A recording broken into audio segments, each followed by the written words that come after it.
All right, what is going on, everybody? Welcome to week 2 of JDC Season 3.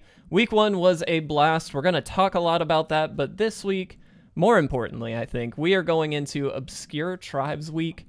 We had a lot of awesome people submitting some really obscure tribes, and I'm really excited to be drafting some of those today. But before we get too far into that, let's talk a little bit about last week. So myself, the Charlotte Crabs, we were against the Rochester Hydras, which went so well for us, and then the Ottawa Bears and the Stockholm Humans faced off last week. Doug and Alex, how did your game go? Well, I'll speak first since I already started talking. I did great, just great. I did my best. I tried my hardest. I flailed. I cycled some cards, but in the end, Doug was just too big brained with his science. He beat you with your own sharks. It's true. Alex, Alex, how could you let that happen? No, someone needed to win with the Sharks, and if I couldn't do it, at least someone did. So either big bear brain plays. Doug, your deck was terrifying. If anybody did not watch the gameplay, please go watch that. It was amazing. It's up on the Twitch channel for Cardsphere, if I'm not mistaken. Is that right, Doug? Yeah, that's right. It should be the most recent video on there. Yeah, and your deck list was potent, my friend. Let's talk about some of. Obviously, your big enchantment was there, but what other enchantments did you have? What other big things did you have? Well, the main one was Sunbird's Invocation, and that card really pops off when you're casting other big spells because it's looking at the top X cards. So I tried to theme it around things that were bigger than the Sunbirds. So I think for setting cost spells was mainly the Genesis Ultimatum, one that puts a bunch of. That was the real one. That one is it does a lot of work, and then if you get Omniscience out, obviously getting everything for free. The whole goal was to just draw through the whole deck, so you could do like the mill win on yourself with Jace or the Thassa's Oracle, and a lot of the 7 drops help with that because there's the draw 7 card that you can hit from your Sunbirds, or there's that new land, the blue mythic land. I forget its name right now, but it also costs 7.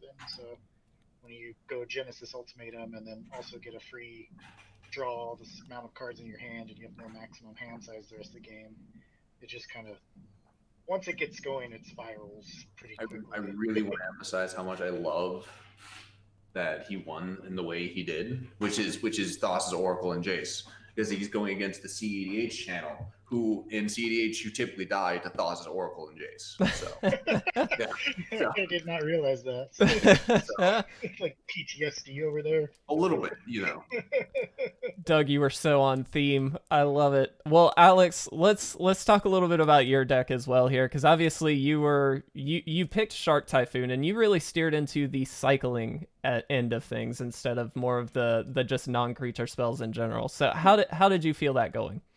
So me and Mons had a few discussions. We had a strategy going in. We essentially built what we tried to make as a combo deck. We wanted to either, get value by, slamming Shark Typhoon and controlling, but, I didn't think about, I guess we didn't think about giant spells, and you can't win after someone plays the whole deck. So, but we tried to also pivot if we couldn't win with Shark Typhoon with new perspectives. Which is a very good call. I saw that. I really love that card. That was a great call. Doug let us, but we got to work once. Well, that's enough. Yeah, you only needed to work once. Yeah.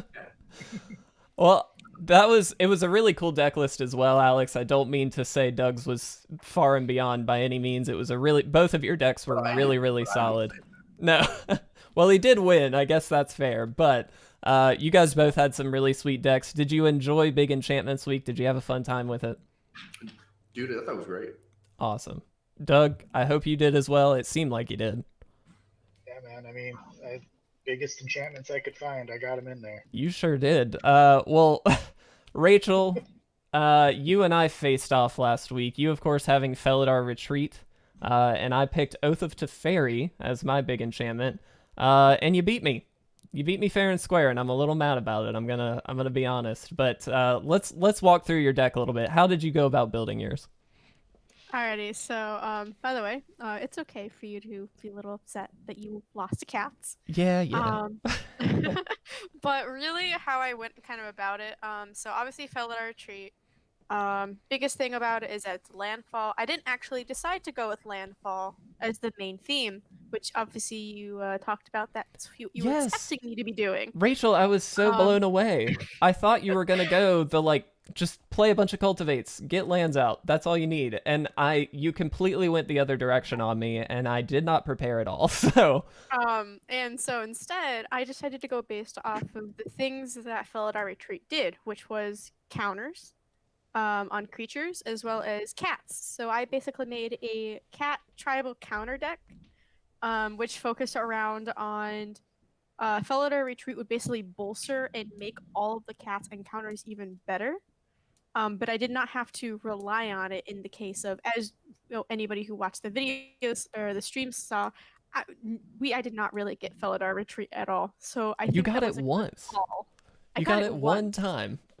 So I think that was a good call on my end. But I think that overall, I still prepared, knowing that you had Oath of Fairy. I had it was like the serpent cat that says can't be countered, and creature spells you cast can't be countered as a way to protect me, because I didn't know if you would have counter spells, so I was preparing for that. Yeah. And then I also played a lot with let's see, I had Basri's Alkali, I had what was it, I think it was like a Johnny War Leader or whatever. It was whenever attacks create 2 cat creatures that are with lifelink tapped and attacking. Leona and War Leader. Yeah. Yes. That card is so good.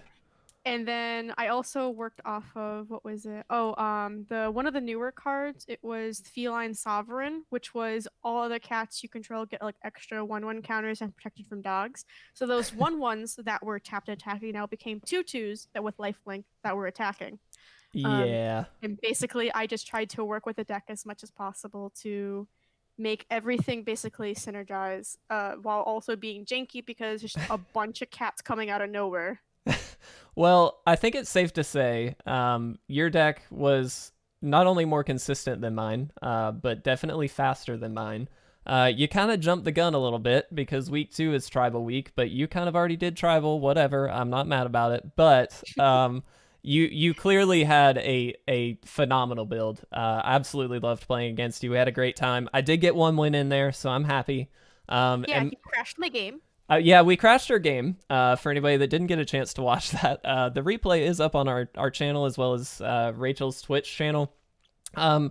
My deck was very focused on, obviously with Oath of Teferi, it's pretty much Planeswalkers gung-ho. I did not run counter spells, as opposed to popular belief, maybe I should have, but I did not run any counter spells. I went very hard on the Planeswalker and then Proliferate mechanic.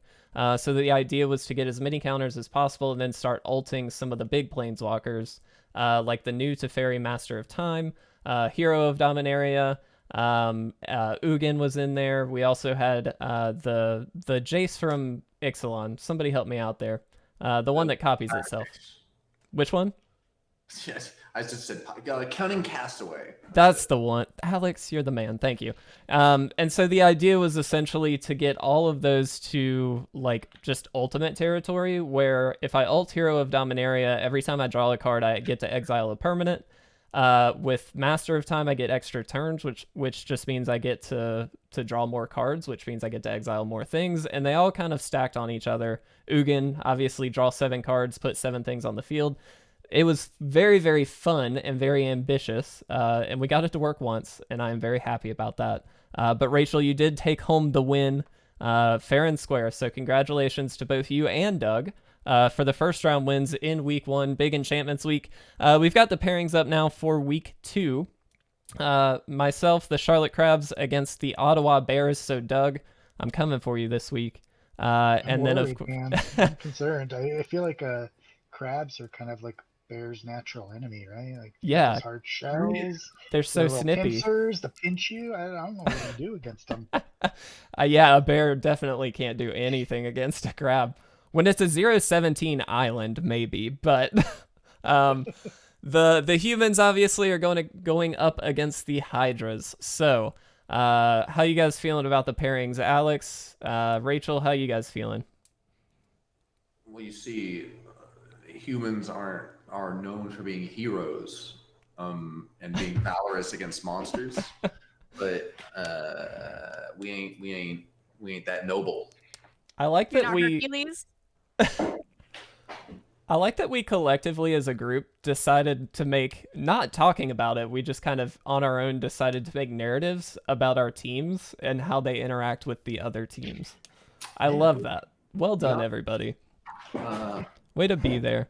but can I ask him a sort of off-topic question? Did anyone but me mainboard enchantment removal? Technically, I did not. Rachel, technically you did. I had I think up to I think I only had 4 at max because it was cut down from my girlfriend trying to do like 10 and I said no. Well, that makes me feel better. I played a little So- bit too. I think I had one main deck Ulamog, which was just kind of Yeah, that's just a anything removal catch-all. potentially. Yeah. So that was my Hero of Dominaria ultimate was kind of my catch-all. I was like, if I get to that point, though, I'm probably going to win anyway. So, like, it's okay if I exile the Felidar Retreat. But other than that, I didn't have any. I'm glad no one went crazy, and everyone had some, so I don't feel bad about losing it and still running it. Anyway. No, I really appreciate everybody being so on point with that. We talked about, we can't go too hard on the hate stuff when we've got a week like Big Enchantments Week. So well done everybody on keeping that under wraps and not going too crazy. But this week is Tribes Week, and not just any tribes. We're going obscure tribes. So here are the tribes that we have, guys. And this is, when I say obscure, these are definitely some obscure ones. We've got jackals, submitted by Peeb. We have got horses, by Lamprecht. I don't know how to say their name. We have got elk, submitted by K9. Spinoraptor submitted both thopters as well as vehicles, which I think were interesting. Goku, from Dragon Ball Z, submitted horrors. Rayhan submitted the oozes, and then Peeb also submitted crabs, which I really appreciate, but has also led me to a crossroads in my life, and we're going to get there when we get there. Now, the draft order for this week, the ever-important draft order, essentially we're just moving things up by one place every single week. So the Bears drafted first last time. They are now last this time. Hydras are first, so Rachel, you'll be up. Then we've got the humans, then myself with the crabs, and then we've got the bears. So, Rachel, your time has come. I want to talk, before you say what it is, I want you to talk me through some of the ideas you had, some of the things that you were considering before you landed where you landed. Yeah.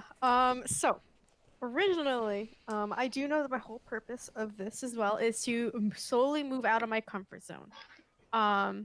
So I was thinking already, try not to do something green.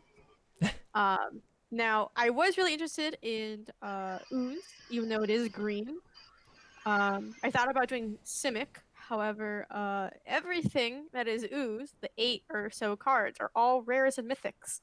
I only have a single biogenic ooze, so I would not be able to do that deck. So unfortunately, I had to say goodbye. I assumed, Kevin, that you would be going for crabs, so I was not going to touch crabs. Who would? I'd never heard of jackals, so I kind of said no to that. Elk, to me, screamed green, so I was like, okay, well, can't really do that. And then in the end, I was kind of stuck with horror, vehicle, thopter kind of area, and horse. And I also had never heard of a horse card because I'm newer to this. And I didn't like thopter, and I didn't really like vehicle. So I said, what better way than to jump a little bit further away from green than to go into the horrific discombobulation of all creatures imaginable other than to go horror.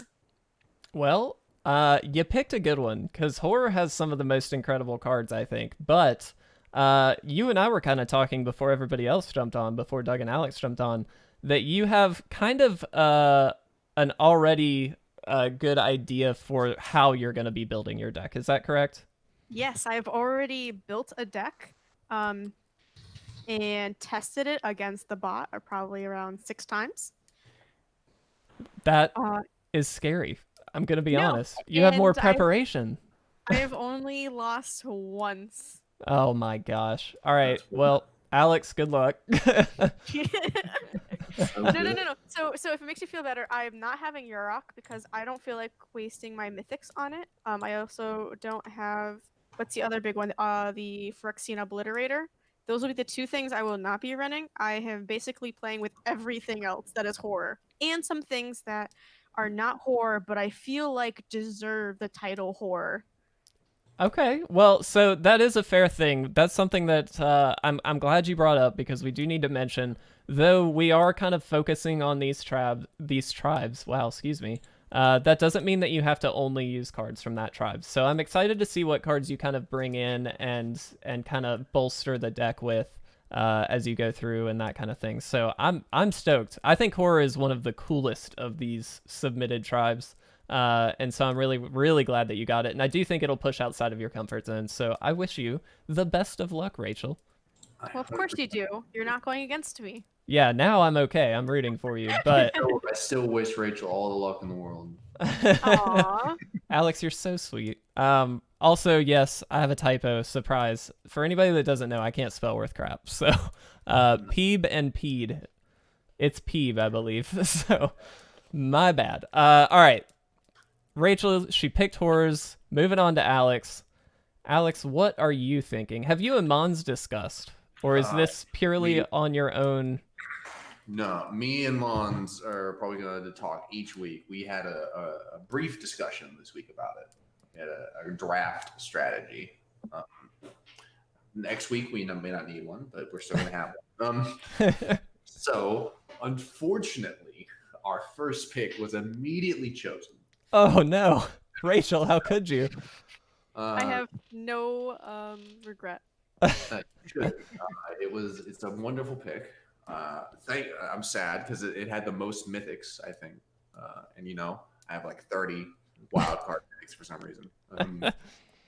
But I did have a couple others, and my second choice. It may seem underrepresented if you look it up on Arena just by the type line, but I promise you there are some bangers that represent this card. I'm gonna go with Thopter. Thopter. Okay. Now talk me through this. Why are you going Thopter? Do you have a plan in your head? So we had some discussion, Mons and I, about which tribes and what's available in them. We looked at the available list of things you could play in each of the tribes. Yeah. And we were immediately like, elk and horse, no, stop. Hey, horse is kind of cool, I think. No, they're actually both really cool. Right? All of them can do cool stuff, but we immediately narrowed it down to 3 big boys. Yeah. And it's really about how much you could do and how flexible you could be with them. And since Thopters, a lot of their stuff that either make Thopters or are Thopters are just generally small artifacts. So you kind of can just do small artifacts and swarm with Thopters. Yeah. I like that. Now, okay, so like you said, horror was your first pick. Obviously that got taken. Thopter was, I assume, number 2, but what other things were you thinking? What tribes were really on your list? So the third one, well, because we didn't really go into a fourth. Okay. But the third one we had was vehicle. Really? So I find that surprising. Well, you don't, for vehicles, you can run just good creatures and have them pilot the vehicles. That's a very good point. That's very fair. Well, I'm excited because I do think Thopter is one of the more interesting tribes represented here. I think there's some really interesting ways that you can take that deck. And that's obviously the most focused on kind of spamming just a ton of Thopters versus just having creatures that happen to be of the tribe. So I think there's a little bit of an interesting play style that comes out of that deck. So I wish you the best of luck. I think that's a very cool pick. And again, up against the Hydras with Horrors, that's going to be it's Thopters versus Horrors. So that's going to be an interesting.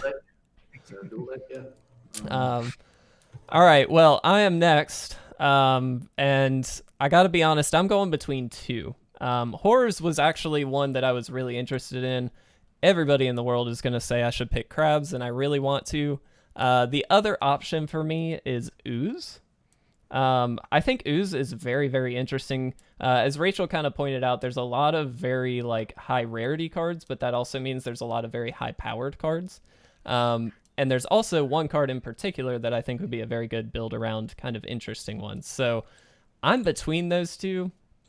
I know everybody wants me to pick Crabs, but I can't do it. I know how that deck works. It's a high alert deck. We all know how it works.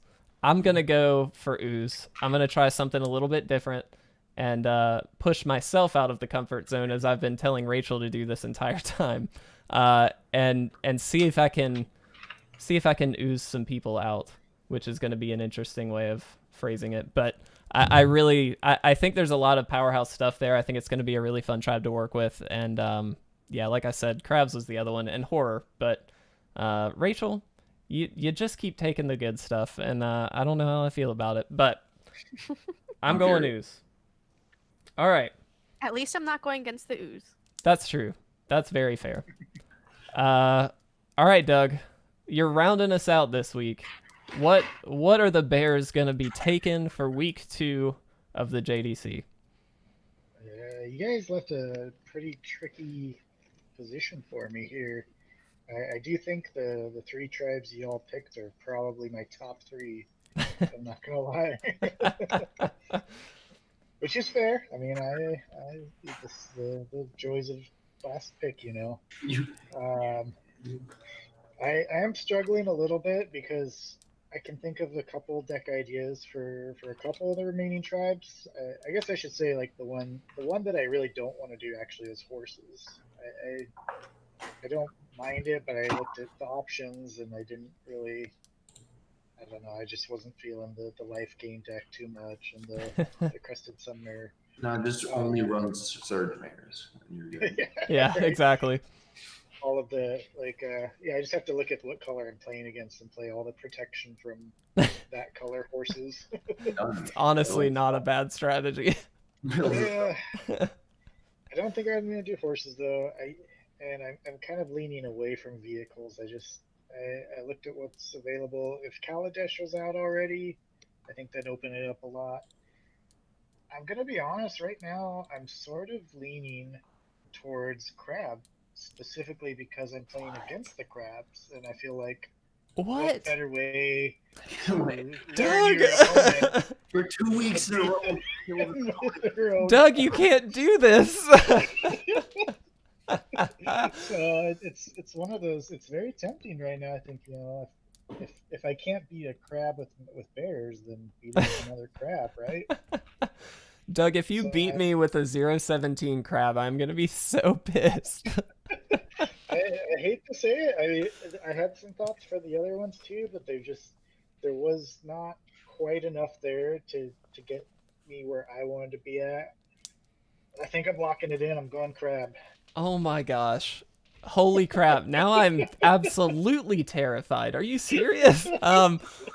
Well, defeated. I mean, and by defeating his opponent with his own strategy every week. So Doug, I kind of have to ask, because obviously that's a tribe I looked into, surprise. And I did look at deck lists and some options and things like that. Everything I was finding was like essentially a high alert deck, where you just play fat crabs and then hit them with the butt end of the crab. So yeah, that feels too obvious to me. So you're thinking a little more in depth. You've got a different plan. I mean, high alert was when you mentioned it. I thought, yeah, that is really good, but I don't know. I want to see if I can maybe get something a little more. I don't know. go really under the shell here and come up with Under something the shell. nice and unique. So we'll see. Well, Doug, I'm See what I can get excited. my claws on. You are just full of puns tonight. I love it. Doug, this is going to be a match to watch. That is for sure. If you beat me with my own crabs, like oh no. Well, now I'm actually like genuinely terrified. I was terrified already because your deck last week was so good, but now like I'm done. There's no way I'm getting a win this season. I don't think. I wouldn't go that far. What? Sorry, were you gonna say something, Alex? I feel like I interrupted you. I think both. We have two natural swarm tribes, Ooze and Thopter, against two big boy tribes, Horror and Crab. That's very true. Well, this is gonna be a fun matchup, I think. So yeah. So one thing I will say though, throughout these tribes, obviously some seem just on off the cuff a little bit more powerful than the other ones, and I think that holds true. I was really considering horses though, and Doug, part of the reason I was actually considering it was for the reason you mentioned. It has the mares of whatever color you want, so you can kind of just counter pretty quickly and easily and efficiently with that. And then of course Crested Sunmare itself being kind of a powerhouse card as well. Was anybody like really considering horses, or was that just like a no-go for everybody? That was a no-go for me, 'cause I just had never seen a horse in card. Yeah. I definitely seen a horse in real life though. I was gonna make a joke, and I'm so glad you beat me to it because it was gonna be bad. All right, Alex, what were you gonna say? We talked about elks more than horses. Are you serious? Well, Yagantha is like one of Mons' pet cards. So. Okay. Well, that makes sense. Elk had like a couple things that I thought were kind of interesting, but the deck itself was a little too straightforward, I think. It wasn't super exciting. Jackals was kind of an odd one for me because I in looking through Arena, that seemed like the most just aggro focused, where it's just here play a on curve creature and kind of swing in and see if you can do the most damage. But it also didn't feel very, I'll say sophisticated for lack of a better word. It just seemed a little boring. Vehicles I think was a bit of a tricky one, just because inherently you need creatures to pilot the vehicles, so it's not just a vehicles deck. But regardless, I think that we kind of ended where I thought these four would be the ones that would get picked. Thopters was the closest I had to not necessarily being the pick, but I'm really glad it did because I think that's going to be an interesting one. I also think it'll be interesting, and I mean, I won't lie, we didn't fully look at what Thopters were available when deciding Thopters. We just knew Thopters were good because we're very look. We may be too into EDH. Well, that's fair. But I think that puts a unique spin on the decks that you and Mons create. So I'm happy that that's being influenced here, and I think Thopter definitely lends itself pretty well for that. So, well, guys, week 2 has officially begun. We are in deck building phase now. So take the next couple days, everybody, build your decks. Rachel, you're done. Way to be there. I'm not done. I have some fixing to do. Oh, 3 cards. Swap out those 3, and then you're good. I'm not just kidding. Well, no. See, horrors are all like 4 and up, except for Drachma, right? I don't know how to pronounce his name. Whatever. The only Hydra. He's a 3, but everybody else is 4 and above. So I have to find some things that aren't horror, that are low converted mana costs. So. There's a bad 3-drop horror. Wait. Really, a cycling. Like Woe Strider, because like Woe Strider is actually fine. No, it's like a cycling one. Oh yeah, no. I wasn't touching that. I was like, no way am I getting that. Manifestation or something. I saw what that was. I was just like, if I do cycling, I'm gonna want to have to do cycling, so I'm not gonna touch it, so I don't have to worry about cycling. So you just don't have to worry about it. I like that mentality. Exactly. Well, horror's definitely going to be an interesting one. I know a little bit about your deck because we talked about it previously, and I think it's going to be interesting to see how that works out. Because, again, clearly you and I have different deck building styles because I would take it in like a Yarok specific way. which is not giving away too much because I think there are plenty of other ways you can build horrors, but I would 100% go that route, and I don't think you will. I'm not at all. And Are so I'm intrigued to see how your deck pans out, but I am excited. I think it's going to be a fun one. And again, guys, I really appreciate everybody who's watching and hanging out with us. It's great to have you guys here. Thank you so much, and thank you to you guys for an amazing week 1. Hopefully, we can even some scores up, Alex. What do you think? I'm praying. Yeah, very much praying. Well, guys, thank you for being here. Any final words from our teams here? Doug, anything you want to mention before we head out and end the stream? You know, I think I'm just really excited to crack the format here. So. Good Lord. You are a terrible man, Doug. You are Good the luck, worst. Kevin. How many You'll crowd need it. single? Thanks, Rachel. Appreciate it. Hey, I- I'm just trying to cheer you on, okay? No, I know. I just don't have high hopes for myself. Fuck. I From am me. done. Alex, I wish you Hey. the best of luck because I know firsthand how good Rachel can be. So I'm rooting for you, Alex. I gotta be. Kevin, I mean, you chose a really strong tribal, okay? Okay, I Alexander did. Goose dominated for a while, like Magic like Arena, because Well- that's all everybody was playing was Simic Ooze. But here's my thing about the Ooze deck is there's a really straightforward and good way to play it, and then there's the way that I'm thinking I'm gonna play it, which is not necessarily good and definitely not straightforward. God. And so, because this is the JDC, I'm not here to win. I'm here to build stupid decks. So that's what I'm gonna do. So it's gonna be fun, but I'm gonna lose, and it's fine, even though it's to crabs, and I'm really upset about it. But don't bring it up again. All right. Guys, I really appreciate everybody hanging out with us. Again, thank you to the players. We will individually be sending out when the gameplay will happen. Doug, you and I need to schedule some gameplay, and then, of course, Alex and Rachel, you guys can schedule yours. But that will be up this week by no later than Saturday, I think I'm safe in saying. And so do stay tuned for that. But thank you again, guys. Really appreciate it. And if there's nothing else to say, I think we're going to go ahead and sign off. Alrighty, sounds good.